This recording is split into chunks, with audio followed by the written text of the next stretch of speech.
Hey, this is BRLG Games with a how-to on AgriCraft. We are playing on Regrowth 0.7.1, and this is AgriCraft 1.3.1. In this AgriCraft how-to video, we are going to be showing you how to make crops, analyze seeds, irrigate crops, and use your agricultural journal. Plus, show you some of our tips and tricks. So here we already have a nicely set up farm. We're growing some barley, some corn, and wheat. Maybe some carrots too, I think. Yeah, it's carrots right there. There's some carrots. It's already well irrigated and it runs very nicely. And it's already providing plenty enough food to fill your belly. So the first thing we're going to make is crops. Crops are just made with 4 sticks. And I already have a couple of planks right here. So I'll get those and I'll make a couple of sticks. Alright. And then you just have to put them in a 2x2 to make crops. Which is really nice because you can craft them on your person out in the field. That is really nice. So let's go ahead and place these on our tilled soil or farmland. You just whip them out, you just right click anywhere, and it'll set them down. So let me go ahead and get a seed to plant here. Plant your seed! Now you can see what's planted at the top of the screen where it says seed. Now to get anything to actually spread, you're going to have to put some crops next to it, cross crops. So you'll click on down and you'll click again to get that cross crop. You can click it over or click it again to take it off. But in order for it to spread, the first plant has to be fully grown. So get to it, son! Bone meal. Bone meal. So we're going to speed up time here. We're going to be skipping about 2 minutes ahead. So let's see what happens.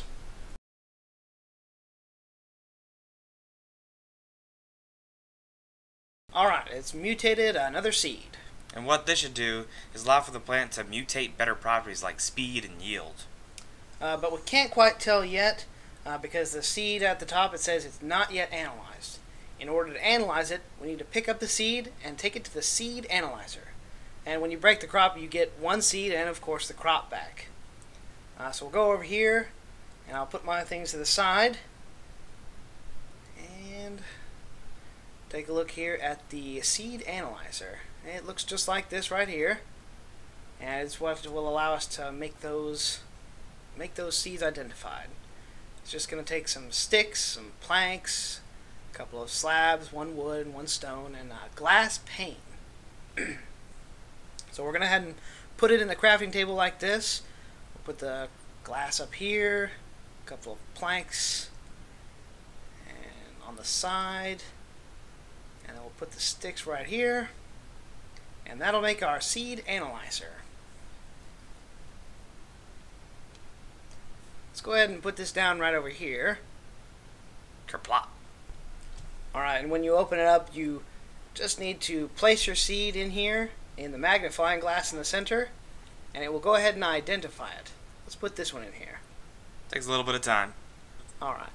We have a growth 1, gain 1, strength 1. Now, growth is about how fast it's going to grow, and gain is the amount of yield you're going to get, the amount you're going to get out of it. And strength, it really doesn't matter in growth because it's the strength against weeds, and that's disabled by default. Yeah, it would be screwed if it wasn't like that. Yeah. So the other one we got is, it's a gain 2, so that's going to give us a little bit more, a chance to get a little bit more yield. Hell yeah. So whatever we make, like this would make wheat, and we have a chance to get maybe 2 wheat out of it. Let's go ahead and go back over here, put our crops back down, and instead of placing our 1, 1, 1, I'll just go ahead and place that 1, 2, 1 down. Alright. And of course, to get it to mutate a little better, we're going to head and put some more cross crops down. Cross cropping it up. Alright, and what should happen is, now that we have a better one here, and you saw that it mutates down the line, a better one will spawn here, and a better one will spawn here, as they go all the way down the line. And then, down here, on the other end, we should have a much better crop grown down here. Maybe even a 10-10-10, which is the max you can get. Yeah. The growth factor is definitely going to affect how fast it's going to mutate. So this one down here at the beginning, of course, is going to take a little longer, like the 2 minutes we did initially, but as that growth increases better and better, it will spread faster and faster. So let's go ahead and look at some irrigation. We have something set up over here. There are 4 parts. We have the tank, the channel, and a sprinkler. So let's go ahead and make this tank here. It just takes 7 planks. Let's go ahead and craft this in like a U shape right here. Get that out of there. Wooden water tank. Alright, then we have the channel. You can make this out of all different kinds of wood, by the way. I'm just picking oak. Just need to take 3 planks in like a V shape. And that'll give us 6 irrigation channels. Used to connect other channels too. Yes, it's like a kind of a path to the water. Alright, and the sprinkler is a little more difficult. Take some iron bars. Go ahead and put this in here. Bars on the side, bucket in the bottom. And that'll give us 1 sprinkler. And let's go ahead and make our valve. I guess we won't make a valve, but My bad. God damn, Brett. Oh well, let's go ahead and set one up and see what it looks like. Get a couple water buckets so I can set up an infinity pool. You'll probably want to do this on yours. Alright. And I already have some pre-made, so let me just add these to what I have here. Some more tanks. And I do actually have some valves here, so let's see how those work too. That's probably helpful, yeah. Actually. So let's put this on my bar. Of course, as you may guess, the tank's what's going to hold all the water. So let's put that down first. And when you place them together, once you make a rectangle, it'll connect in like a big bin shape. Yeah, and so they can be taller too, so you can add them on top. Stack them up, yeah. Yeah, increase the amount. So I'll add this channel poking out here. Just want to get it over the middle of the farm and put our sprinkler head right in the middle. Yeah, make sure it's underneath the channel. I had problems with that for a while. Yeah, you kind of have to look at the bottom to make it place. The bin is empty right now, so let's go ahead and get some water. Let's put that right in here. Just have to right click, just like any other tank. And it's finite, so it will run out. And that's why it's really nice to have an infinity pool right next to it. So now that it has some water, yeah, there we go. It's already irrigating. We're going to be bucketing it up there. So we're going to go ahead and skip forward a little bit. It does increase the speed quite dramatically. Let's see here. Alright, and after just like a minute or so, most of my crops are already getting towards fully grown. And of course, if you want to go ahead and mutate those into better ones. I'll go ahead and add a valve here so I can go ahead and shut this off. You just place it in line. And to make it work, you just throw a lever on the side. You just flick it off. Now, there will be some residual water in there, so it might take a little bit before it shuts off. Yeah, that's why it's still on right here. You can go up top and see the channel, and it'll actually start to drain. Yeah. Yeah, it already looks empty, doesn't it? Alright, so this is a really nice looking crop, but it's not quite the most efficient because these are all a bunch of level 1 seeds. They're not super fast. So let's go ahead and go over and check out something me and Brett kind of made. This is kind of how we would do it. So we have a large farm set up. Everything is ready to cross crop. Yep, it's a 9x9. 9x9 with 1 water in the middle, of course. Yep. That way all of the blocks are irrigated. Irrigated, yes.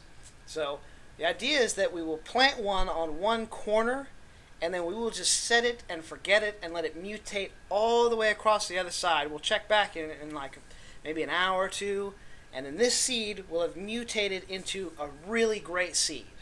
Yeah. We placed in our irrigation system. Flick it on right there so that we can get much faster growth. It ticks and allows it to grow faster. Let's go ahead and put some more water in here. Make sure it is enough to last. Alright. And that is going to be pretty nice. It does help quite a lot, that irrigation system. It's really nice. So they did some updates on it, so it's less laggy than it was before. Yeah. Let's go ahead and skip forward a little bit and see where we're at. Alright, and there's our last seed right there, growing up. Go ahead and just break it out right now, that way we can go and identify it. It should be a really great seed. Usually when we do this, we can get a 10-10-10 right away. So we just plant the whole thing, forget it, come back, and we got a great seed. And that only started from 1 seed. 1 seed. Yeah. All the rest were free. So the last thing we have is the journal, of course. If you don't use Not Enough Items mod that we have here on the side, NEI, it's a little harder because you can't see what you can make. So we'll go ahead and make a journal here, which will tell us the mutations we can make, and it'll also kind of remember everything. So after you make this agricultural journal, you have to put it into the seed analyzer. There's a little slot on the lower right here. So I'll go ahead and put it in, and let's analyze our seeds. So what we got? Maybe a 10-10-10? Shit! 9-10-9. Still a really fantastic seed.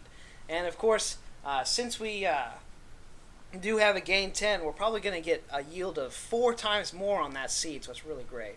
Let's go ahead and take our journal out and see what the entries look like. We'll flip through the pages here. Oh, it's amazing type. Yes, it is. So, of course, since we've identified seeds, they show up in the journal now, and you can see a little bit more information about it. And you'll be able to see mutations as you learn them. So I'll just go ahead and put that back. Now let's go ahead and talk about other mutations to get other plants. That's right. So here's one with carrots.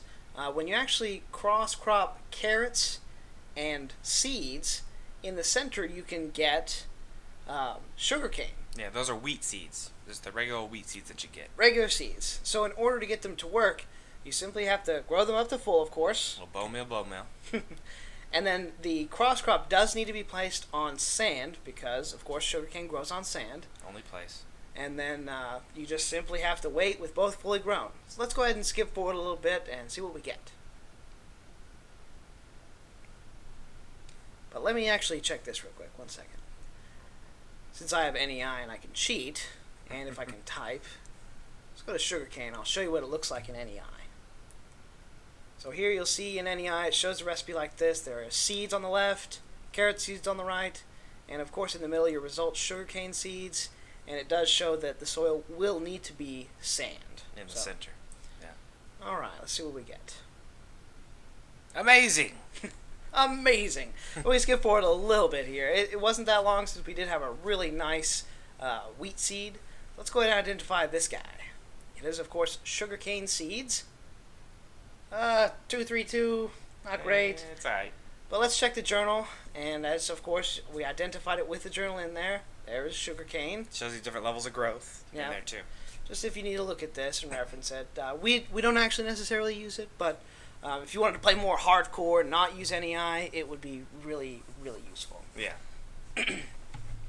But no, that's the gist of it. You can, of course, look up more in the NEI, but if you want to be real hardcore, don't look anything up. Just have to make it all yourself. Sit there for days and stare at them. Yes. But no, soon enough you'll have a really nice farm.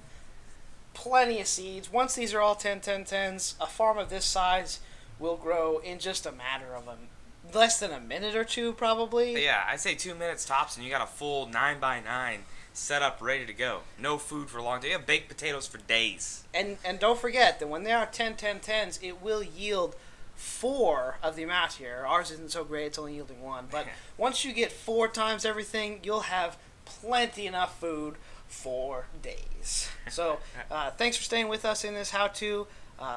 This is BR Live Games. I'm Brett. And this is Ryan. Thank you.